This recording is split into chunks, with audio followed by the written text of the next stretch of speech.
I start out with a grid to evenly space out the piece. Some people can balance everything out through their mind's eye, but I myself tend to go off the page if I rush into the piece without making a grid first. Then my letters get cramped on the right side. Tutorial number 6 also applies to Wildstyles. Getting the basic structure of the letter down can help you space things out and eventually flow them together nicely.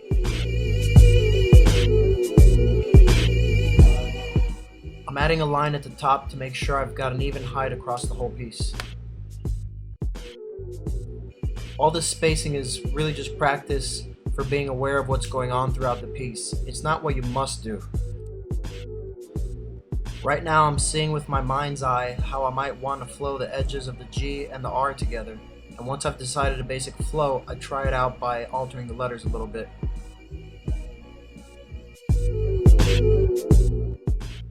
Now I'm trying to flow the R and A together, but I have not yet figured out how I want to make use of the leg of the R, so I'll leave it open for now. Since this part of the A is at about the level of where a piece of the F needs to go, I'm going to just extend it out and make it part of the F.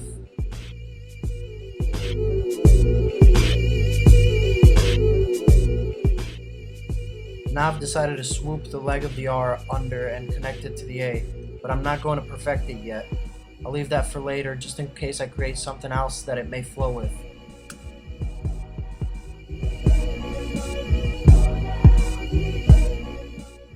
See how simple it can be?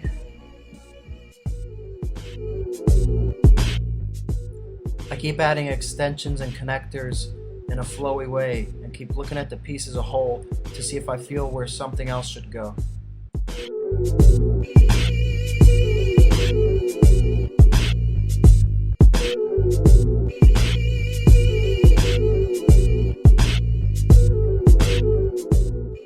Now I'm darkening some lines and erasing some to get a more precise feel of what it's looking like. There's a lot of lines for me to work with, like its own grid or framework, and I decide now where the lines actually land.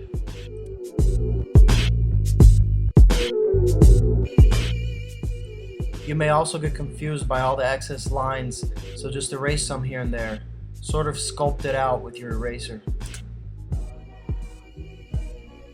Eventually you're going to outline the whole piece in pen or marker and erase all the pencil lines after you're done.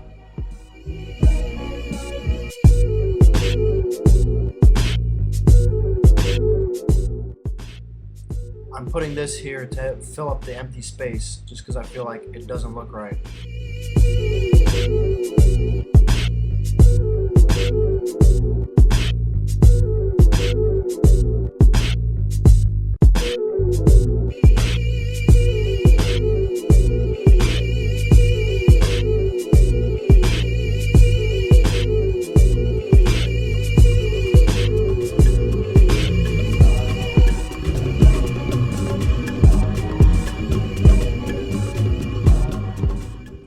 Now I'm adding a little more definition to everything, and also adding a few more details here and there. I like to find little empty spots or parts that look incomplete or unfinished and finish them off by adding some sort of extension or end to them.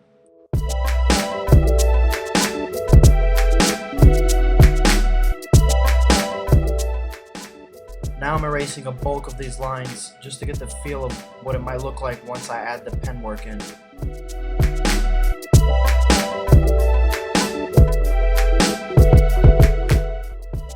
So again, as a reminder, this piece is intended as a vessel of information. Just like an English textbook is not a novel itself, but it contains information that can be used to write one. I hope you'll use the little bit of information here and explore your own ways of how you want to go about doing your pieces. Now I'm ready to add the pen work. And I'm using a permanent ink marker because if I used a pen, a regular ballpoint pen with the sort of gooey ink, when I erase it, it will smudge the ink around. You probably know what I'm talking about.